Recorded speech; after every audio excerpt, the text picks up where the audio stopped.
वैरिहन्ताणं नमो सिद्धाणं नमो ऐरियाणं नमो वैज्झायाणं नमो लोये सवसाहुणं मङ्गलं भगवान् नरहन् मङ्गलं सुसिद्धेश्वरः मङ्गलं श्रमणाचार्यो मङ्गलं साधुपाठकौ मङ्गलं जिननामानि मङ्गलं नवदेवता मङ्गलं शाश्वतमन्त्रं मङ्गलं जिनशासनं मङ्गलं भगवान् वीरो मङ्गलं गौतमो गणी मङ्गलं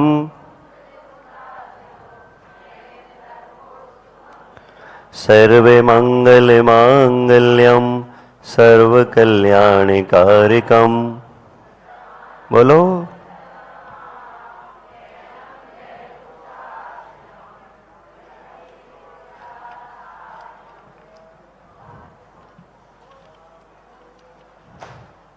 जीवमजीवमदौवं जिनवरवसहेण जेनने दिठं देविन्दविन्दवन्दं वंदे तम सर्वदा सिरसा।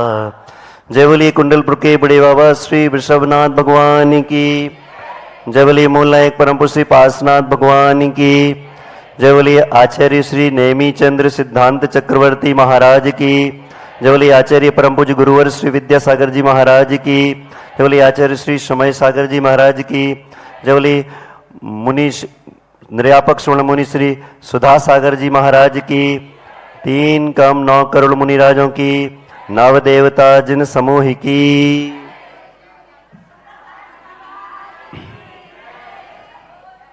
आज पुनः हम और आप सभी लोग यहाँ पर उपस्थित हैं और एक मंगल भावना को लेकर के कि हम अपने जीवन को बहुत अच्छा सुंदर व्यवस्थित और आदर्श के जैसे बनाएंगे। तो आइए ऐसी धर्म सभा को प्रारंभ करें। उसके पूर्व कुंडलपुर के बड़े बाबा श्री विश्वनाथ भगवान, मूलनायक परम पूज्य श्री पार्श्वनाथ भगवान और परम पूज्य आचार्य गुरुवर श्री विद्यासागर जी महाराज के चरणों में आपका हमारा सभी का नमोस्तु निवेदित है। और इन परम परमात्माओं से आशीर्वाद की अपेक्षा रखते हुए अपनी धर्म सभा को गति प्रदान करते हैं। कल हमने आपके सामने णमोकार मंत्र की कुछ योग सिखाए थे, परसों भी सिखाए थे और उन मुद्राओं को शायद आप लोगों को स्मृति में होगा।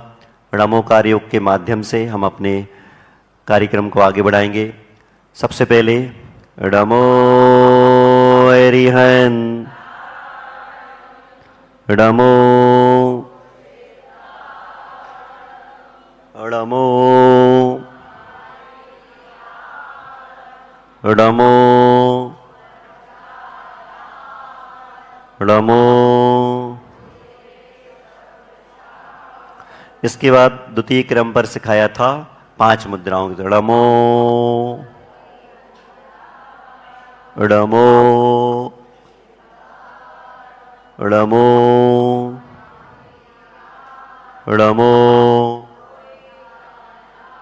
णमो।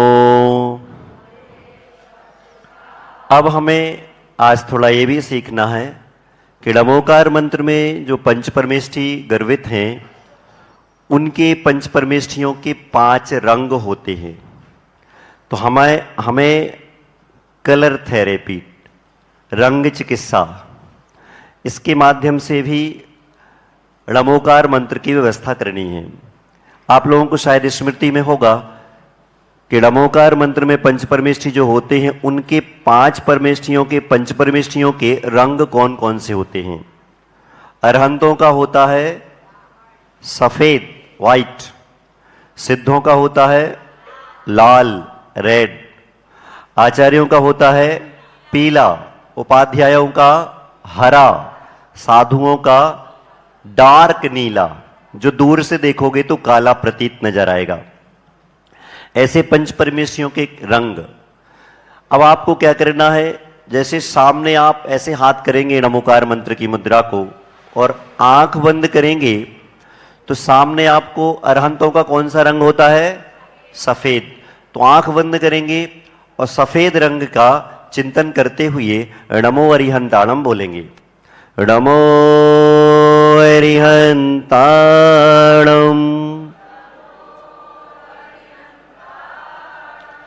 अब सफेद, हाथ नीचे कर लो, सफेद रंग की क्या व्यवस्था होती है? सफेद रंग का सबसे बड़ा प्रभाव होता है, यह बहुत बड़ा चारित्र का, संयम का, निर्दोषता का, निर्मलता का, शुद्धता का, पवित्रता का प्रतीक होता है। जब कोई व्यक्ति, कल आपने देखा होगा यहां पर अतिशय भैया का वस्त्र परिवर्तन हुआ, उनका संकल्प हुआ, तो वो पहले कैसे वस्त्र पहनते थे उसका विषय नहीं बनता, पर जैसे त्यागी व्रती बनते हैं तो उनके वस्त्र कैसे हो जाते हैं? सफेद, व्हाइट, चारित्र का प्रतीक, संयम का प्रतीक। तो जैसे ही कोई व्यक्ति आहार देने जाता है तो आहार देने वाला व्यक्ति बहुत बड़ा चारित्रवान, संयमवान, शुद्ध पवित्र आदमी होता है, व्यक्ति होता है, दाता होता है। तो उसके लिए हमेशा सफेद वस्त्रों में साधुओं को आहार देना चाहिए, क्योंकि सामान्य लोगों से लिए तो जाते आहार इस भावना से कि ये भविष्य में त्यागी व्रती बनेंगे, परंतु कम से कम आहार देने वाले की पात्रता होती है।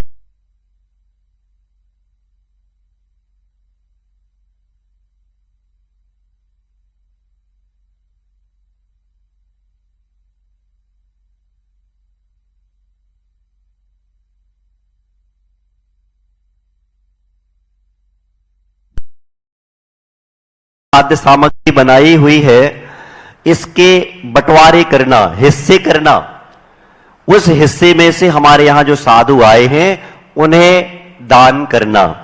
तो अतिथि संविभाग के अंतर्गत आहार दिया जाता है, त्यागी वृत्ति आहार देता है, फिर भी सबसे इस भावना से लिए जाते हैं कि ये लोग भविष्य में त्यागी वृत्ति, मुनि, आरिका आदि संयम के पथ पर चलेंगे। तो ऐसे संयम चारित्र का प्रतीक होता है सफेद रंग।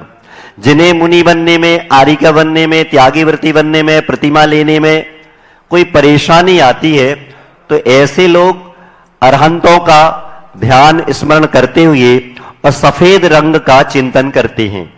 तो ऐसे में उनके रास्ते में आने वाली जो बाधाएं रहती हैं ये सब दूर होती चली जाती हैं और उन्हें संयम का पथ आराम से, सहजता से उपलब्ध होने लगता है।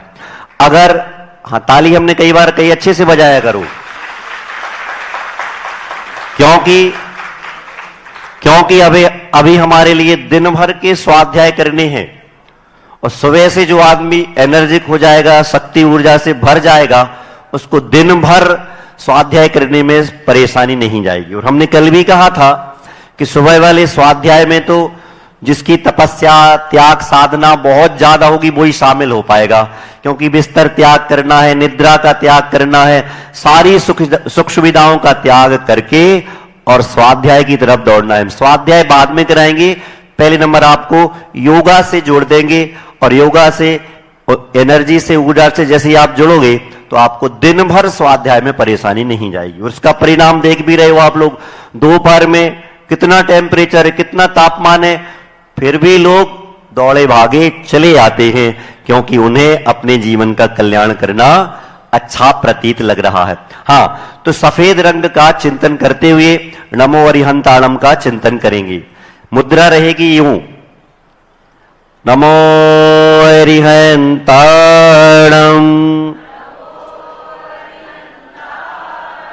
रंग कौन सा? सफेद, व्हाइट।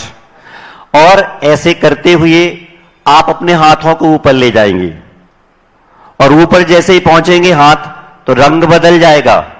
कौन सा हो जाएगा? लाल। हाथ नीचे कर लो भी।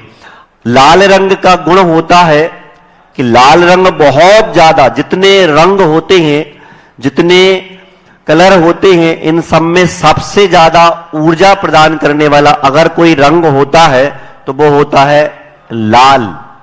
इसकी लेंथ वेव्स, जिसको तरंग दैर्घ्य कहते हैं, सबसे ज्यादा होता है। हवाई जहाज आदि जो आकाश में उड़ते हैं उनमें खतरा के निशान में लगाया जाता है लाल रंग, क्योंकि बहुत दूर से दिखाई देता है। तो जिसके यहां कोई कार्य में दिक्कत हो रही हो, जिसको ऐसे लगता है यार सुबह से शक्ति नहीं है, दम नहीं है, शरीर में कुछ बचा ही नहीं है, बैठ जाए अच्छे आसन लगा करके और लाल रंग का नमो सिद्धाड़म के साथ लोक के शिखर पर चिंतन करें। मेरा दावा है आप इतने ऊर्जावान हो जाओगे कि आपको किसी सहारे की आवश्यकता नहीं पड़ेगी और दौड़े भागे भगवान की भक्ति में चले आओगे। तो ऐसे में लाल रंग का इतना महत्व, कभी आप ताली बजाते, हम ताली बजाना भी सिखाएंगे। ताली बजाने में देखना आपके हाथ सिंपल है, जब ताली बजाओगे तो आपके हाथ ऑटोमेटिक सहजता से अपने आप स्वतः कैसे हो जाएंगे, पिंक पिंक गुलाबी गुलाबी हो जाएंगे। समझ लेना कि आपकी सारी चिकित्साएं प्रारंभ हैं। तो आपको स्वाध्याय के साथ साथ जीवंत अपने जीवन को स्वस्थ करने की यहां पर व्यवस्था भी बताई जा रही है। तो कौन सा कलर, लाल वाला किसका हो गया, सिद्धों का। इसके बाद आता है पीला वाला, केसरिया पीला आदि जो कलर रहता है, रंग रहता है, ये रंग रहता है आचार्य परमेष्ठी का, और ये रहता है समृद्धि का प्रतीक। रिद्धि सिद्धि समृद्धि का प्रतीक होता है केसरिया। ये केसरिया रंग जो अपन ऐसे हाथ करेंगे बगल में तो कौन सा रंग आ जाएगा, केसरिया पीला आदि। ये रंग जैसे ही आपके जीवन में आएगा, घरों में, व्यापार में, धंधे में जो भी परेशानियां आने वाली हैं जीवन में, वो सारी परेशानियों का समापन होने लगता है। क्यों, और ध्यान किसका करना है, आचार्य भगवान का। इसके बाद जैसे ही आप इस मुद्रा पर आएंगे तो ये उपाध्यायों का रंग रहता है, कौन सा रंग रहता है, हरा। हरा रंग शांति का और ये भी समृद्धि का प्रतीक होता है, खुशहाली का प्रतीक होता है। तो जैसे ही आप ऐसे करेंगे हरा रंग आएगा और उपाध्याय परमेष्ठी का स्मरण होगा। जिनकी मंद बुद्धि है अथवा जो पढ़ाई लिखाई में कमजोर होते हैं, ऐसे व्यक्ति अगर इस प्रकार की मुद्राओं का धारण करते हुए और स्मरण करते हैं तो उनके बच्चे जो पढ़ाई आदि में कमजोर है, वो सारे के सारे पढ़ाई का स्तर उनका अपने आप, परसेंटेज का स्तर है अपने आप में उठने लगता है। इस प्रकार से टोटल आप पढ़ाई करते रहेंगे नहीं, उसके साथ पुण्य भी चाहिए। तो सुबह से जैसे उठे, हमने एक पहले दिन आपको बताया था कि जैसे ही आप पहले उठते हैं तो कुत्ता को देखो, गाय आदि को देखो, एकदम दौड़ नहीं लगाते। और हमारे यहां हम कब उठते हैं, जब बिल्कुल आई जाती है। हम आगे नहीं कह रहे, समझ जाओ आप, और फिर सीधे दौड़ लगाते हैं। कितनी भी प्रेशर क्यों ना हो, कितना भी प्रेशर क्यों ना हो, गर्मी ठंडी जब भी उठें, बिस्तर पर 2 मिनट 1 मिनट बैठे, फिर वहां से जब नीचे आए तो कौन सा पैर जमीन पर सबसे पहले रखना बाद में बताएंगे। फिर ऐसे करके धीरे से दरवाजे पर जाओ और दरवाजे पर जाने के बाद खड़े हो जाओ आधे मिनट को, 15-20-25 सेकंड को, फिर इसके बाद बाहर जाएंगे। एकदम नहीं जाना, एकदम जाने में ब्रेन हेमरेज हो सकता है, लकवा हो सकता है, कई बार और भी बीमारियों का सामना करना पड़ सकता है। इसके बाद आता है जैसे ही आप सामने जाएंगे तो जी कौन सा, रमो लोए सव साउडम। जैसे ही रमो लोए सव साउडम पर जाएंगे तो रंग कौन सा आ जाएगा, डार्क नीला, गहरा नीला। इसको अपन दूर से देखेंगे तो काला काला नजर आता है। तो ऐसे में पंच परमेष्ठियों के पंच रंग हो गए। एक बार पुनः इनकी पुनरावृत्ति करेंगे। रमो हरिहन, रंग कौन सा, सफेद। रमो, रंग कौन सा, रमो, बोलो बोलो, पीला। रमो, मंत्र भी बोलो, रमो। रंग कौन सा,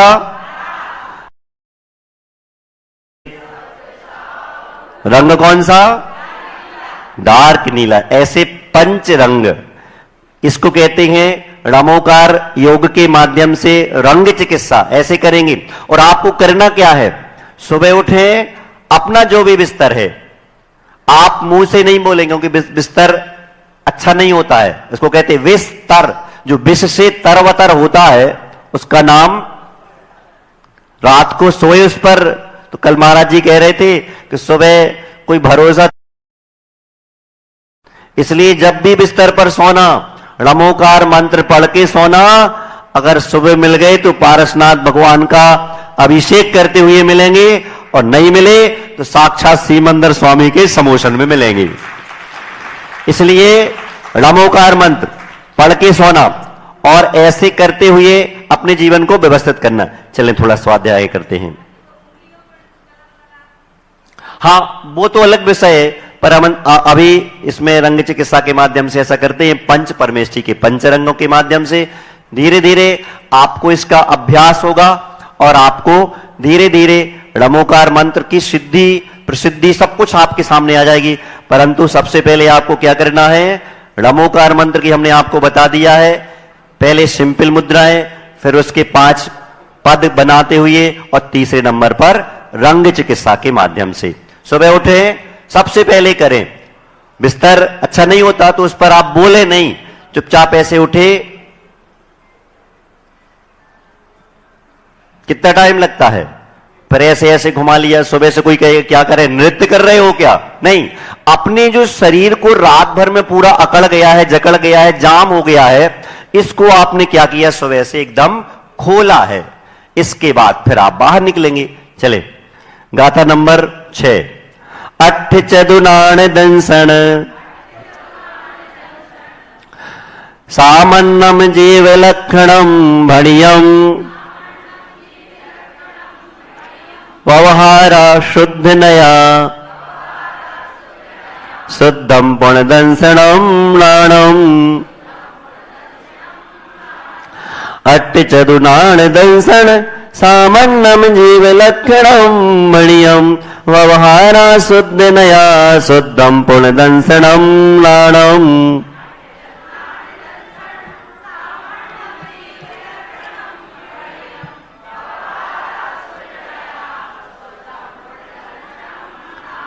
गाथा को उच्चारण करने का तरीका कल आपको बताया गया था। गाथा का उच्चारण करने का तरीका क्या रहता है, पहला पद हंस जैसा, दूसरा पद सिंह जैसा, तीसरा पद हाथी जैसा, चौथा पद सांप जैसा। कभी आपने देखा हो कि जैसे मधुमक्खी रहती है, आपके यहां तो दिखाई नहीं दे रही, कहीं लगी रहती हैं, वो 1600 चक्कर लगाती हैं, तब जाकर के एक अंश शहद एकत्रित कर पाती हैं, मीठी मीठी, और लाकर के अपने बच्चों को संभाल के रखती। तुम्हारे लिए नहीं रखती वो, तुम लोग जबरदस्ती में अतिक्रमण करके उनका घर बर्बाद कर देते हो। तो ये 1600 चक्कर लगाती हैं, तब जाकर के एक अंश शहद एकत्रित कर पाती हैं। इसी प्रकार से साधु लोग संसार में, दुनिया में, समाज में, गांव नगर में भ्रमण करते रहते हैं, और जहां जो कुछ अच्छा सा मिलता है वो ला करके दमोई वाले शिवरार्थियों को परोस देते हैं कि भैया अच्छा अच्छा ले लो। आप ताली अच्छे से बजाना हमारी स्वाध्याय में, क्योंकि अभी हमें बहुत बड़ा काम करना है, दिन भर का स्वाध्याय करना है, और जब तक सुबह से आप एनर्जिक नहीं होंगे तब तक कोई काम नहीं कर पाएंगे, इसलिए अच्छे से बजाना। हाँ, तो ऐसे ही ये चीजें आपको जो लाई गई हैं, बताई गई हैं, संभवतः मुझे इतना विश्वास है कि पहले आपने सुनी नहीं होंगी। हंस जैसा, सिंह जैसा, हाथी जैसा, सांप जैसा। तो पहले अट्ठ चदुनाण दंसन सामन्नम जीव लक्षणम बणियम व्यवहारा शुद्ध नया शुद्धम पुणदंसनम नाणम। चलो आप चलते यहां पर कि अट्ठ चदुनाण दंसन, 8 प्रकार का, चदु अर्थात 4 प्रकार का, क्रमशः लगाना 8 प्रकार का ज्ञान और 4 प्रकार का दर्शन सामान्य से जीव के लक्षण माने गए हैं, कहे गए हैं। किससे? व्यवहार नय से। व्यवहार नय क्या कहलाता है? कल महाराज ने बहुत अच्छी उसकी परिभाषा बताई, हम थोड़ा सा आपको और बता देते हैं कि जैसे आप लोग, कल महाराज ने बताया था रोटी बनाने का, तो जो आप लोग रोटी बनाने के पहले आसपास में पटा है, बेलन है, सब कुछ इकट्ठी सामग्री फैला लेते हो, क्या बोलते हो इसको? सार तार। क्या बोलते हो? तार लगाना, सार तार लगाना, ये सब फैला लेते हो, ये कहलाता है व्यवहार। और जैसे रोटी बन गई और जैसे जब खाने को बैठे, ये क्या है? निश्चय।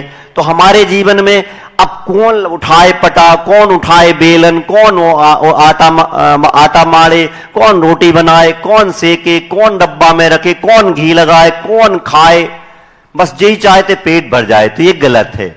जब तक ये बाहर की सार तार नहीं लगाओगे तब तक रोटी खाने का आनंद, बोलो। इसी प्रकार से जब तक व्यवहार की व्यवस्था नहीं बनाओगे तब तक निश्चय का आनंद नहीं आएगा।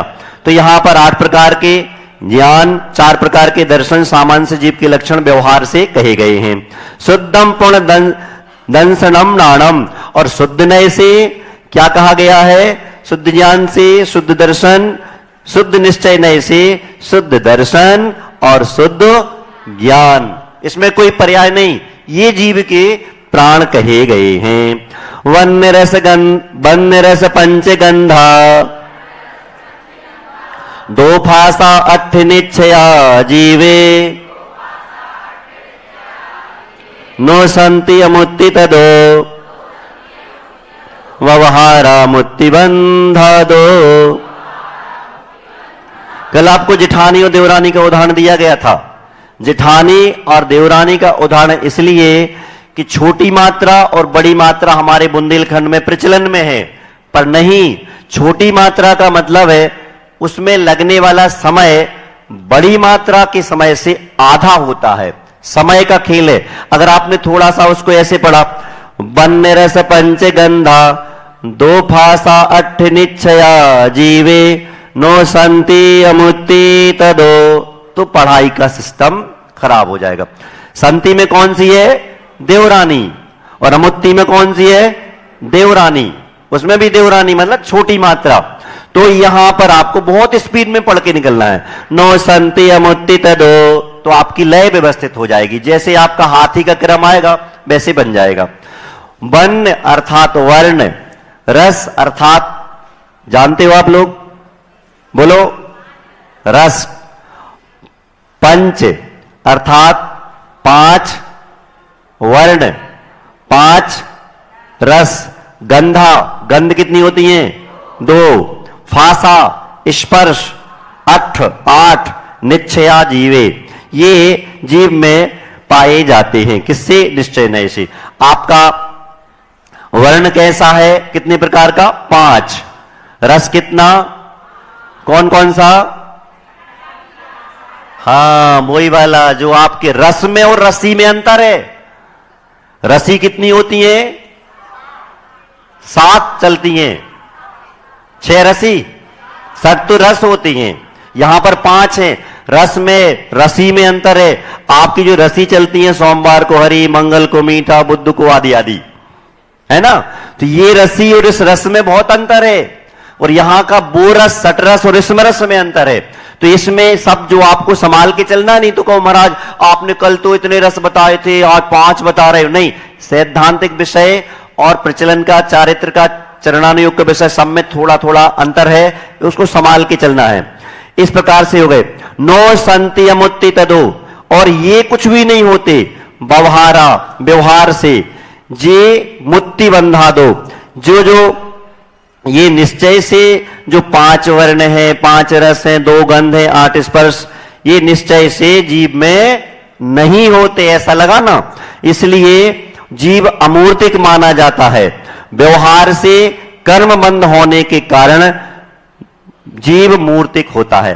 अब ये बताओ, संसार में जितने जीव हैं, आचार्यों ने कहा है कि ये सब मूर्तिक ही होते हैं, क्योंकि ये संसार में जितने जीव होंगे 14 गुण स्थान के अंतिम समय तक जितने जीव हैं वो कैसे हो जाएंगे?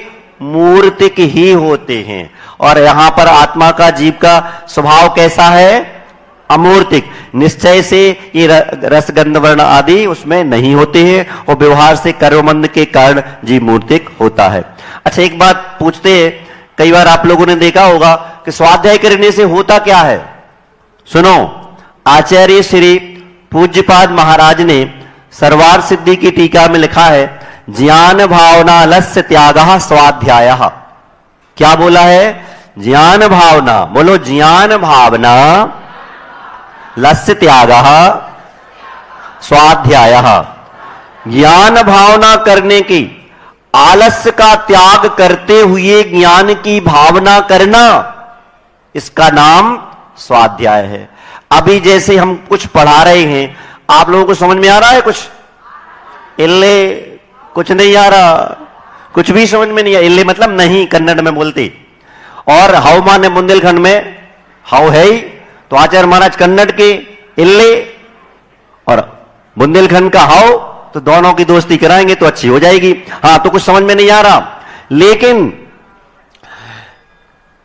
ज्ञान भावना लस्य त्यागः स्वाध्याय, जिस व्यक्ति ने सुबह सुबह बिस्तर पर नींद खुली और नींद खुलते ही साथ उसने एक विचार किया कि चलो भैया 4:30 बज गए हैं, अब हम तैयार होंगे और तैयार होकर स्वाध्याय को दौड़ेंगे, उस व्यक्ति ने बिस्तर में पड़े पड़े एक उपवास का पुण्य कमा लिया है, फल कमा लिया। अच्छे से बजाओ तालियां। और कितना क्या क्या इसका पुण्य होता है ये तो हम बाद में बताएंगे, परंतु बता दें कि वहां जो बिस्तर में पड़े, जिसने ये सोचा है चलो बिस्तर का त्याग करो, अब हमें स्वाध्याय में जाना है, अब हमें शिविर में जाना है, अब हमें अभिषेक पूजन को जाना है, तो बिस्तर में पड़ा है, उस व्यक्ति ने भी एक उपवास का पुण्य कमा लिया। इसलिए आप लोग ये नहीं सोचना कि मुझे यहां समझ में नहीं आ रहा। अब जैसे दोपहर में आचार्य श्री ज्ञान सागर जी महाराज ने लिखा है कि इतनी गर्मी है कि एक सरोवर है जंगल में, उस सरोवर में जंगल के सारे वन्य प्राणी, शेर है, हाथी है, खरगोश है, चूहा है, सब उस सरोवर के आसपास डले हैं। चूहा एक वहां पर ऐसे उचक रहा है, एक शेर पड़ा है और चूहा उचकते उचकते शेर के सिर पर पहुंच गया, उसकी मूंछ का बाल खींच रहा है। कौन? चूहा। तो शेर सोच रहा है गर्मी के कारण इसको कौन भगा यार, डरो तो रहने दो, करन तो दो हम। इतनी गर्मी पड़ रही है, इतनी गर्मी में रात में ढंग से नींद नहीं आती, सुबह से अच्छी नींद आती, ऐसे लगता है कि और सो लो और सो लो और सो लो, लेकिन तुरंत स्मृति में आता है नहीं, अगर सोएंगे तो हमारा स्वाध्याय छूट जाएगा, और लोग निद्रा का त्याग करके भागे चले जाते हैं। इससे बड़ा स्वाध्याय और कुछ नहीं है। तो ऐसे में आप तैयार रहना कि आपको समझ में आए अथवा नहीं आए, पर आपका स्वाध्याय तो चल ही रहा है। पुग्गल कम्मानीणम कत्ता व्यवहार दो दुनिच्छय दो चेतन कम्माणाद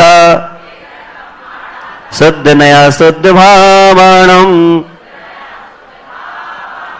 ये पुद्गल कर्म आदि जो रहते हैं, इसका कर्ता व्यवहार से होता है और निश्चय से यह आत्मा जीव चेतन कर्मों का कर्ता होता है, और शुद्ध नए से शुद्ध भावों का कर्ता होता है। जैसे आप लोग 16 करते हो ना, 16, आपका शरीर 16 का नहीं है, वस्त्र 16 के नहीं है, लेकिन आपने क्या किया, अपने कपड़े ऐसे खिसकाए और ऐसे उठा लाए। बोलो ना हाउ, करत हो ऐसो। इसमें कोई 16 नहीं बचा, सब चला गया। आपको अगर अपने शरीर 16 का नहीं है, और अगर मान के चलो वस्त्र उठाना है तो संसी है, चमीटा है, डंडा है, लकड़ी है, और ऐसे उठा के धर ले, कोई देख तो नहीं रहा, नहीं, ये गलत है। उसके लिए विधि क्या रहती है, या तो आप अपने वस्त्र 16 के बनाओ फिर उठाओ, या फिर डंडा से उठाओ, ऐसे चलता। अपने यहां चलता है बुंदेलखंड में बहुत सारे लोग चड्डी बनियान वही की वही पहने रहते, 4-5 किंचा लगाए, चलो महाराज को आहार देवी। तो ऐसे में अशुद्ध भाव है, अशुद्ध शरीर है, और वो अशुद्ध शरीर आपको अशुद्ध ही बनाएगा। ऐसे में दिया गया दान काम तो करेगा, पुण्य तो मिलेगा, पर आपको भोग भूमि की प्राप्ति नहीं होगी, कुभोग भूमि की प्राप्ति होगी। इसलिए सावधान हो जाना। तो इसलिए जैसा हम करेंगे, शुद्ध नय से शुद्ध भावों का करता है, और व्यवहार से पुद्गल कर्मादि का करता है, और निश्चय से चेतन कर्म का करता है। व्यवहाराशय दुखम पुग्गल कम्म फलम पभुंजेदि आदा निश्चय नय दो चेतन भावम खुआदस्य। ये आत्मा है जो हमारा जीव है, व्यवहार नय से सुख और दुख रूप पुद्गल कर्म फल को पभुंजेदि अर्थात भोगता रहता है। सबसे स्पीड में हमें क्लास पढ़ानी है, क्योंकि सबसे कम समय है और कोर्स बहुत है और पूरा पढ़ना है अपन को। पर हमें पता है, जैसे कल हमने माताओं बहनों का बताया था कि बहुत होशियार होती हैं जी, सब कुछ काम कर लेती। जैसे मंदिर आएंगी तो देखना, सामने स्वाध्याय होगा तो स्वाध्याय भी चल रहा होगा, बगल में द्रव्य रखी होगी, संविधान भी चल रहा होगा, हाथ में माला होगी, महाराज के प्रवचन भी चल रहे होंगे, चलते रहते ना, सब कुछ चलता रहता है, परंतु एक कार्य अच्छे से करना चाहिए, हमें बहुत स्पीड में चलना। हाँ, तो व्यवहार से सुख और दुख पुद्गल कर्म के फलों को भोगने वाला होता है, और निश्चय नय से चेतना के भाव जो रहते हैं उनको भोगने वाला होता है। अपने जीवन में कौन से कर्म हम कर रहे हैं, उसके द्वारा हमें क्या भोगना, क्या करना है, ये सब हमारे लिए इस द्रव्य संग्रह से पता चलेगा। साथ में एक बात और बता दें कि हमारे यहां कहा जाता है, किसी व्यक्ति ने पूछा कि हम अपना जीवन कैसे जिए, कदम चरे कदम चिट्टे कदम सये कदम आसये कदम भुंजे जे भासे जे कदम पापम न बज्जति, कैसे चले, कैसे उठें, कैसे बैठें, कैसे बोलें, कैसे खाएं, कैसे पिएं, ये सारी चीजें उसमें आई, मतलब इसी से आपका जीवन बना। तो वहां पूछा, जवाब दिया गया, जदम चरे जदम चिट्ठे, यत्न पूर्वक चलो, यत्न पूर्वक चेष्टा करो। अब वो यत्न का क्या है किसी को नहीं पता। तो यहां पर जाएंगे आप, प्रतिदिन जो आप लोग पूजा का समापन करते हैं उसमें प्रतिदिन एक भाव आता है, शास्त्रों का हो, बोलो जोर से, बस ये है। और ये आपके पास जो भाव आए हैं ये मूल भाव नहीं है, ये एक भक्ति है जिसका नाम है समाधि भक्ति, उसके संस्कृत के छंद की छाया है। शास्त्राभ्यासो जिनपति नुति संगति ही सर्वधार्य ही। तो जो व्यक्ति शास्त्रों का अभ्यास करता है वह व्यक्ति अपने जीवन को सबसे अच्छा, सुंदर, व्यवस्थित बनाता है। हमारे महाराज का भाव देखो कैसा उन्होंने विचार किया। इतनी गर्मी में जहां लोग खड़े होने को तैयार नहीं है, यहां पर स्वाध्याय के क्रम में जब मतलब बहुत ज्यादा बोरियत जैसी महसूस होती है, उस समय में भी स्वाध्याय कर रहे। कौन सा? द्रव्य संग्रह, स्टोपदेश, श्राव का आचार, और कम था सो जीव कांड पढ़ रहे हैं। ऐसे अब अपन बाद में चलेंगे। 9 गाथाओं का अध्ययन हो गया है, समय अपना पूरा हो गया। अहिंसा परमो धर्म की